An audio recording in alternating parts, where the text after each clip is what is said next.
ಇನ್ನು ಮುಂದೆ ನಿಮ್ಮ ನೆಚ್ಚಿನ ಧಾರಾವಾಹಿಗಳ ಫುಲ್ ಎಪಿಸೋಡ್ಗಳು ಸನ್ ನೆಕ್ಸ್ಟ್ ಆಪ್ನಲ್ಲಿ ಮಾತ್ರ. ಅದೇ ನಿಮ್ಮ ಹುಡುಗಿ ಯಾರು? ಗಂಗೆನಾ ಅಥವಾ ಗೌರಿನಾ? ನೀವು ಮದುವೆ ಆಗ್ತಿರೋದು ಗಂಗೆ ಅಂತಾನೆ? ನೀವು ಇಷ್ಟಪಟ್ಟಿದ್ದು ಗಂಗೆ ಅವ್ರನ್ನೇ ತಾನೆ? ಆದರೆ ಇವಾಗ ಸ್ವಲ್ಪ ಹೊತ್ತಿಗೆ ಮುಂಚೆ ನನ್ನ ಗೌರಿ ಅಂತ ಹೇಳಿದ್ರಿ. ಅಭಯ್ ಅವರೇ, ನನಗೆ ತುಂಬ ಕನ್ಫ್ಯೂಸ್ ಆಗ್ತಿದೆ. ನಾನೇ ಕನ್ಫ್ಯೂಸ್ಡ್. ನನ್ನ ಲೈಫೇ ಕನ್ಫ್ಯೂಸ್ಡ್. Totally confused. ಈಗ ಟೆನ್ಷನ್ ಮಾಡಿಕೊಂಡ್ರು ಬಿಟ್ರು ಏನು ಯೂಸ್ ಇಲ್ಲ. ನನ್ನ ಹುಡುಗಿ ನನಗೆ ಸಿಗಲ್ಲ. ನೀವು ಪ್ರೀತಿಸಿರೋ ಹುಡುಗಿಂತಾನೆ ನೀವು ಮದುವೆ ಆಗ್ತಿರೋದು, ಮತ್ತೆ ಹೇಗೆ ಸಿಗಲ್ಲ ಅವರು? ಈ ಪ್ರೀತಿ, ಈ ಪ್ರೇಮ ಎಲ್ಲ ತ್ಯಾಗ ಅನ್ನೋ ಭಾವನೆ ಕೆಳಗೆ ಸಿಕ್ಕಿ ಅಪ್ಪಚ್ಚಿಯಾಗಿ ಹೋಗಿದೆ. ನಿಮ್ಮ ಮಾತನ್ನು ಕೇಳಿಸ್ಕೊತಿದ್ರೆ ನೀವು ತುಂಬ ನೋವಲ್ಲಿದ್ದೀರಾ ಅಂತ ಅನಿಸ್ತಿದೆ. ಅಂದರೆ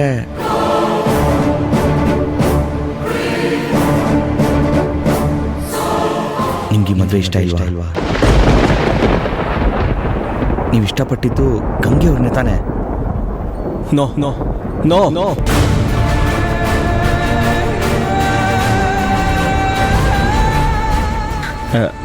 ಗಂಗಾನ ಸರಿ, ನಿಮ್ ಕಷ್ಟ ಸುಖನ ಆಮೇಲೆ ಮಾತಾಡಿ, ಪೂಜೆ ಕಡೆ ಗಮನ ಕೊಡ್ರಪ್ಪ.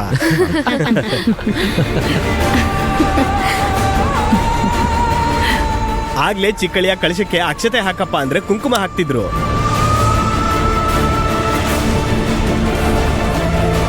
ಇನ್ನು ದೊಡ್ಡಳಿಯ ಪುರೋಹಿತರ ಮಾತಿಗೆ ಕಿವಿನೇ ಕೊಡ್ತಾ ಇಲ್ವೇ?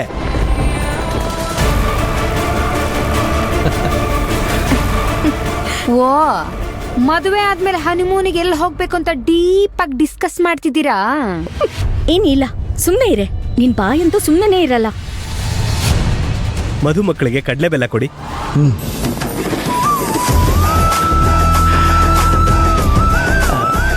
ಅಜಯ್ ಆನು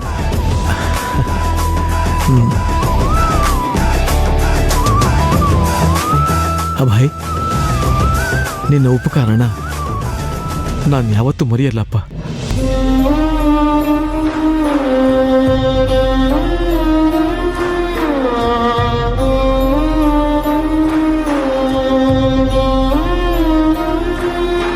ಗಂಗೆಗೆ ಈ ಜನ್ಮದಲ್ಲಿ ಮದುವೆ ಆಗುತ್ತೋ ಇಲ್ವೋ ಅಂತ ಭಯ ಆಗಿತ್ತು.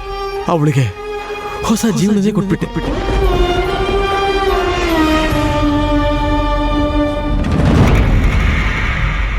ಹೌದು ಅಭಯ್, ನೀನಿಲ್ಲ ಅಂದಿದ್ರೆ ನಮ್ ಗಂಗೆ ಜೀವನ ಏನಾಗ್ತಿತ್ತೋ ಏನೋ. ನನ್ನ ಮೊಮ್ಮಗಳ ಪಾಲ್ಗೆ ನೀನು ಮೃತ್ಯುಂಜಯನಾಗ್ಬಿಟ್ಯಪ್ಪ ಅಭಯ್.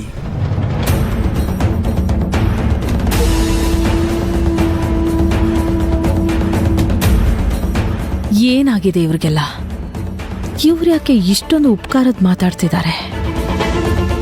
ಅಜಯ್ ಹೇಗೆ ಈ ಮನೆ ಅಳಿಯ ಆಗ್ತಿದಾನೋ ಅದೇ ರೀತಿ ಅಭಯ್ ಕೂಡ ಆಗ್ತಿದ್ದಾನೆ. ಆದ್ರೆ ಇವ್ರ್ಯಾಕೆ ಸ್ಪೆಷಲ್ ಆಗಿ ನನ್ನ ಮೊಮ್ಮಗನ್ನ ಇಷ್ಟೊಂದು ಹೊಗಳ್ತಿದ್ದಾರೆ? ಬನ್ನಿ ರಾಯ್ರೆ, ತಾಂಬೂಲ ಬದಲಾಯಿಸ್ಕೊಳ್ಳಿ.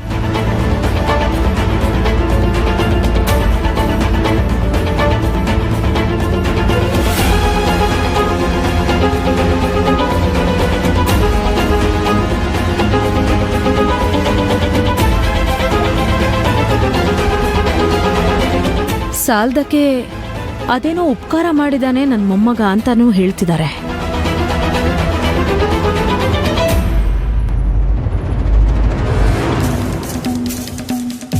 ಜನ್ಮದಲ್ಲಿ ಮರೆಯಲ್ಲ ಅಂತಾನೂ ಹೇಳ್ತಿದ್ದಾರೆ. ಇವನಂತ ಉಪಕಾರ ಏನ್ ಮಾಡಿದಾನೆ?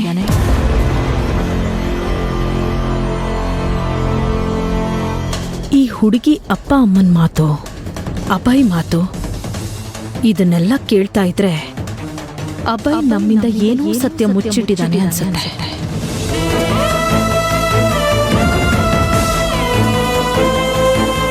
ಆದ್ರೆ ಏನ್ ಸತ್ಯ ಏನು ಅಂತ ಅಭಯ್ನ ಕೇಳಿದ್ರೆ ಉಪಯೋಗ ಇಲ್ಲ.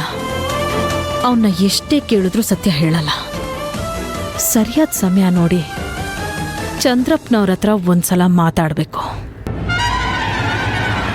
ಅಭಯ್ ಅಂತ ದೊಡ್ಡ ಉಪಕಾರ ಏನ್ ಮಾಡ್ದ ಅಂತ ತಿಳ್ಕೋಬೇಕು. ಇಷ್ಟಪಟ್ಟು ಮದ್ವೆ ಆಗ್ತಿದ್ದೀನಿ ಅಂದಿದ್ದಾನೆ. ಆದ್ರೆ ಅವನ ಮುಖದಲ್ಲಿ ಸಾಸಿವೆ ಕಾಳಿನಷ್ಟು ಸಂಭ್ರಮ ಇಲ್ಲ.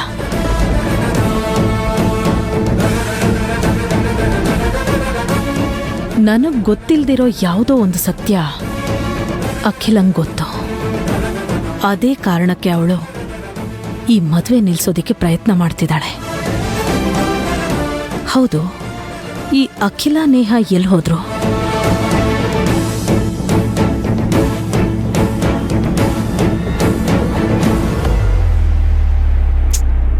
ನೇಹಾ, ನಮ್ಮ ಪ್ಲಾನ್ ಯಾಕೋ ವರ್ಕೌಟ್ ಆಗ್ತಾ ಇಲ್ಲ ಅಂತ ಅನಿಸ್ತಾ ಇದೆ ಅಲ್ಲ? ನನ್ನ ಅನುಮಾನ ನಿಜ ಆಯಿತು. ಯಾರೂ ವಿಡಿಯೋ ನೋಡೇ ಇಲ್ಲ ಅಂತ ಅನ್ಸುತ್ತೆ. ನೋಡಿದ್ದಿದ್ರೆ ಇಷ್ಟೊತ್ತಿಗೆ ಗಲಾಟೆ ಎಲ್ಲ ಆಗ್ಬಿಡ್ಬೇಕಿತ್ತು. ಅಂಥದ್ದೇನೂ ಆಗಿಲ್ಲ ಅಂತಂದ್ರೆ ಏನು ಅರ್ಥ ಹೇಳು?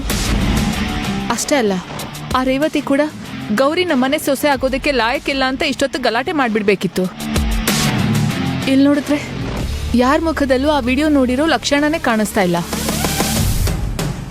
ಎಲ್ಲರೂ ಖುಷಿಯಾಗಿದ್ದಾರೆ. ನನಗೂ ಅದೇ ಟೆನ್ಷನ್ ಆಗ್ತಿದೆ ಅಖಿಲ ಅವ್ರೆ. ಏನಾದ್ರೂ ಮಾಡಿ ಇವರೆಲ್ಲ ವಿಡಿಯೋ ನೋಡೋ ತರ ಮಾಡ್ಬೇಕಲ್ಲ. ನಾನು ಆಗ್ಲೇ ಹೇಳ್ದೆ, ಫ್ರೀ ಇದ್ದಾಗಲೇ ಯಾರು ವಿಡಿಯೋ ನೋಡಿಲ್ಲ ಅಂದ್ರೆ ಮದ್ವೆ ಮನೆಗೆ ಬಂದು ಯಾರಾದ್ರೂ ನೋಡ್ತಾರಾ? ಚಾನ್ಸೇ ಇಲ್ಲ. ಈ ಮದ್ವೆ ಆಗ ಹೋದ್ಮೇಲೆ ವಿಡಿಯೋ ನೋಡಿದ್ರೆ ಏನು ಪ್ರಯೋಜನ ಇಲ್ಲ ನೇಹಾ. ಅಟ್ ಎನಿ ಕಾಸ್ಟ್ ಈ ಮದ್ವೆ ನಡಿಬಾರ್ದು. ಈ ಮದ್ವೆ ನಿಲ್ಲೇಬೇಕು.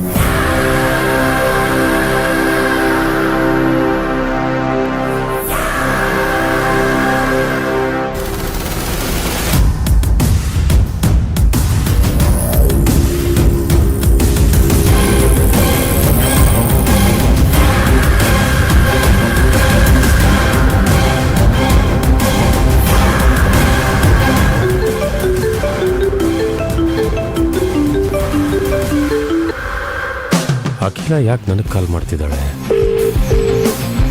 ಇಷ್ಟು ಬ್ಯುಸಿಲಿ ನನಗೆ ಕಾಲ್ ಮಾಡ್ತಿದ್ದಾಳೆ ಅಂತಂದರೆ ಅವಳ ಪ್ಲ್ಯಾನು ಫ್ಲಾಪ್ ಆಗಿರಬೇಕು.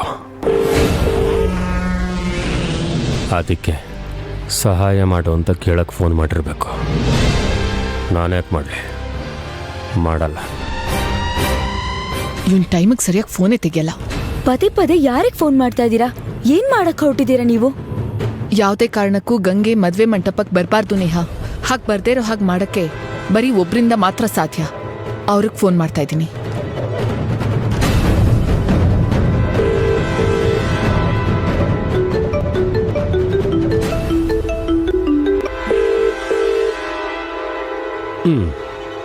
ಮಾಡು.